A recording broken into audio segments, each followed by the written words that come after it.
जय श्री कृष्ण, राधे राधे, श्री हरिदास। ए भैया इतनी चमक आ रही है मैं छोरा के ऐसा लग रहा रो रो है। ओ भैया रो ना है, ये चमक आ रही है मेरे मुंह पे। ये देखो ये मिक्की माउस बना है मेरा बच्चा इसी। अरे भैया ये देखो स्टाइल की है भाई उसने, ये देखो। ठीक है चलो, आज ना मेरे को एक टॉपिक जो है याद आया, और याद आया नहीं मतलब मैं बैठी थी अभी, हम लोग मार्केट से आ गए हैं और सारी तैयारी हमारी हो गई है, तो मैंने सोचा चलो आज मैं आप सबसे इस प्रश्न को लेकर ही थोड़ा सा बात करती हूँ। ठीक है, तो प्रश्न क्या है, बहुत ही सिंपल, और जिसमें ज़्यादातर भक्त डर जाते हैं, है ना, और डरते भी हैं वो और कहते भी हैं कि दीदी ऐसा ही होता है ना।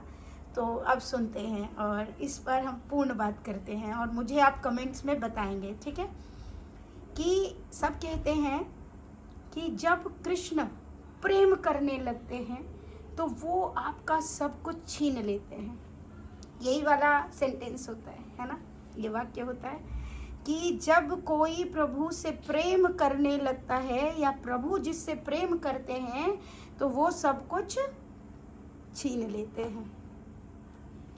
चलिए ये प्रश्न है, ध्यान रखिएगा। हाँ, अब आते हैं सेकंड पॉइंट पे कि प्रभु से प्रेम करते हैं और प्रभु प्रेम करते हैं तो वो सब कुछ छीन लेते हैं। इस डर से बहुत सारे जो भक्ति में नहीं हैं या भगवान से प्रेम नहीं करते उनको डर लग जाता है, अरे भाई हम प्रेम करेंगे तो वो सब छीन लेंगे, धन दौलत ऐश्वर्य सब छीन लेंगे। ठीक है, इसी डर से अब बात करते हैं कि जब आप जितने भी व्यक्ति हैं सबसे कहते हुए सुना होगा आपने, सब कहते हैं अरे हमें तो पता है ना कि भाई भक्ति करोगे तो, और ना भक्ति करे हम सबन ने तो जानो ही है एक दिन। आप किसी से बात करो, है ना, ये सबका एक डायलॉग रहता है। सब क्या बोलते हैं, हमें पता है कौन से हम ज़्यादा दिना जीनो है, सब जानो है यहाँ महल तिवारे घर सब नहीं रह जाएंगे, सब बोलते हैं, है ना। हमाओ कछु हथवी कहाँ हो, सो कई परेशान है रहे। जैसे किसी के यहाँ कोई दुविधा हो जाए, कोई प्रॉब्लम हो जाए, कोई चले जाए तो सब कैसे संतावना देते हैं, कई परेशान है रहे, ये तो लिखी पहले थे, ये तो होनो ही हो। ठीक है, समझ आ गया सबको, सब बोलते हैं। अब मुझे और फिर एक और आता है इसमें सबसे प्यारा सेंटेंस,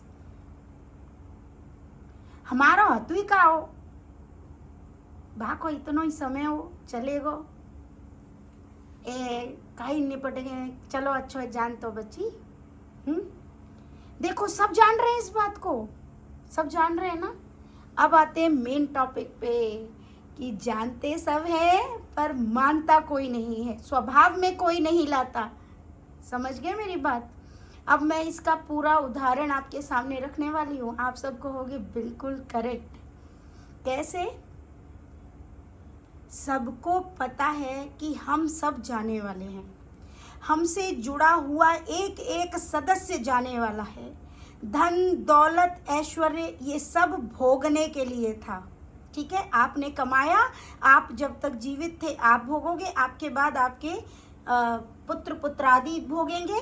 ठीक है, उससे पहले कोई और भोगता था, और सबका निश्चित समय है। और यहाँ पर जितनी वस्तुएं हैं वो किसी की अपनी नहीं है। यहाँ तक कि इंसान भी इंसान, मतलब आपस में जो आप शरीरी रिश्ते बता रहे हो वो भी आपके अपने नहीं है। सब मानते हैं इस बात को।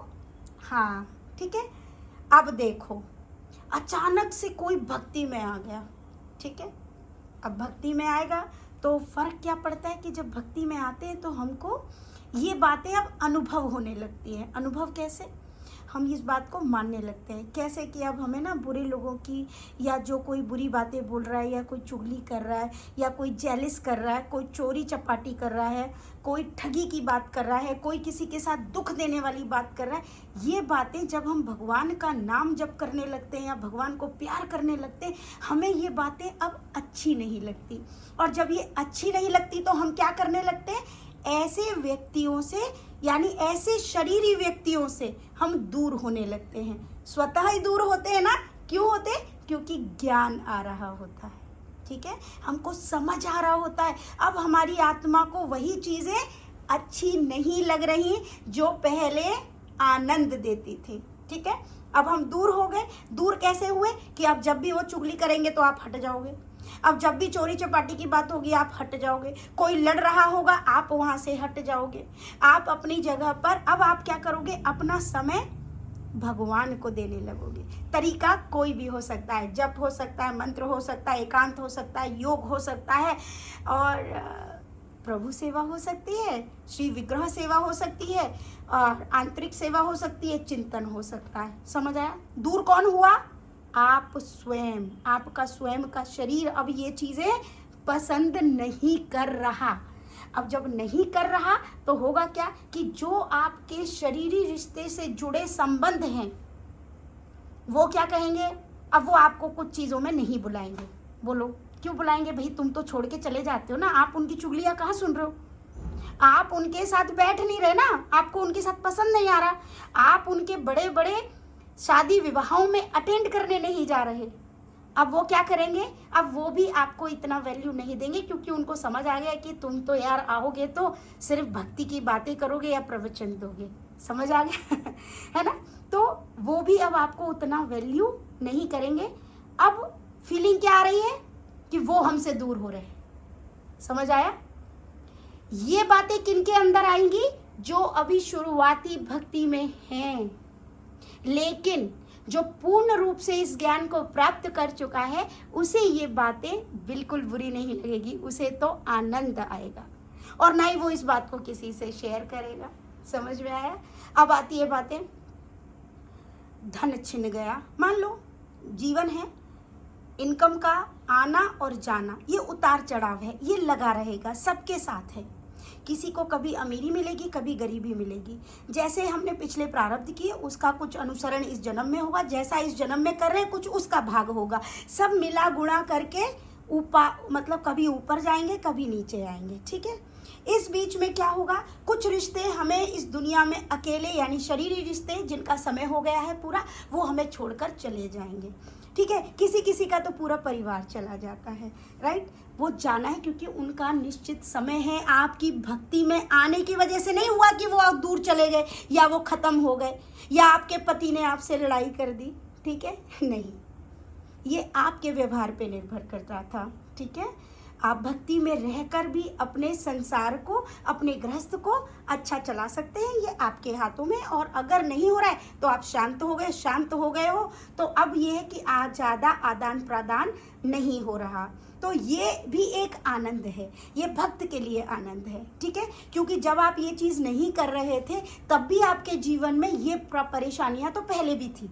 ऐसा नहीं है कि भक्ति करने से ये सब होने लगा। मेरी बात समझ रहे हो आप? ठीक है, ये चीज़ होने लगी।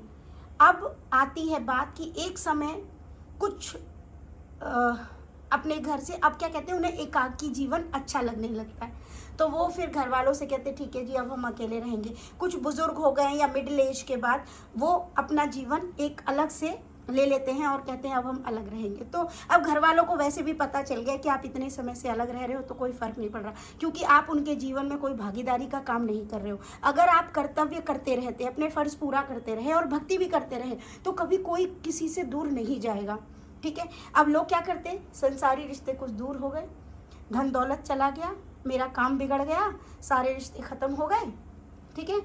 अब भक्ति में आ गए, ठीक है। अब सब क्या कहने लगे, मैंने ना भक्ति की इसलिए भगवान ने सब छीन लिया। सबसे पहले तो ये वाक्य बहुत गलत है, बिल्कुल गलत है, मैं इसको बिल्कुल नहीं मानती। क्या छीना भगवान ने? तुम्हारा कुछ था ही नहीं जो उन्होंने तुमसे छीन लिया। पहली चीज़ तो ये बात तो तुम पहले भी जानते थे जब तुम भक्ति में नहीं थे, कि जिसका जो समय है वो उस समय पर जाएगा। धन दौलत, अमीरी गरीबी, ये भी एक निश्चित समय तक है। तुमने जैसा कर्म जब किया होगा वो उस आधार पर आएगी और जाएगी, विलुप्त होगी और लुप्त होगी, तुमसे क्या छीना प्रभु ने? अगर आज भी भक्ति करने के बाद भी अगर तुम ये सोचते हो कि भगवान के पास अब मैं आ गया हूँ, सब छीन लिया है भगवान ने, तो यकीन मानो आज भी तुम भक्ति में नहीं हो। अगर तुम्हारे मन के अंदर ये आ रहा है तो, समझ रहे हो, तो भी तुम समझ लो, ये तो फिर छोड़ो बस, अब मैं इसके आगे की बात नहीं करूँगी। मेरा मानना है कि अगर आप प्रेम कर रहे हो, मेरे जीवन से किसको जाना है, कब जाना है, ये सब निश्चित है। मेरे हाथों में कुछ नहीं है। कुछ है क्या? मैं भक्ति नहीं करती तो क्या ये सारे रिश्ते मुझसे जुड़े रहते या जुड़े रहेंगे जीवन पर्यंत? कोई गारंटी नहीं है, किसी की कोई गारंटी नहीं है। क्योंकि हो तो वही जो राम रचि राखा, प्रभु ने जो पहले से रच के रखा है हमारे कर्मों के आधार पर, वही हमारे साथ होगा। ठीक है? और जब ये चीज़ पहले से लिखी हुई है, आपके कर्म, अब आपने तो भक्ति की, अब एक बात बताओ, भक्ति की तो आनंद तो प्रभु पर ये दोष रोपण करना बिल्कुल गलत बात है, बिल्कुल बिल्कुल गलत है ना? तो आपको मेरी ये बात कहाँ तक समझ आई मुझे ज़रूर बताइएगा। राधे राधे, श्री हरिदास।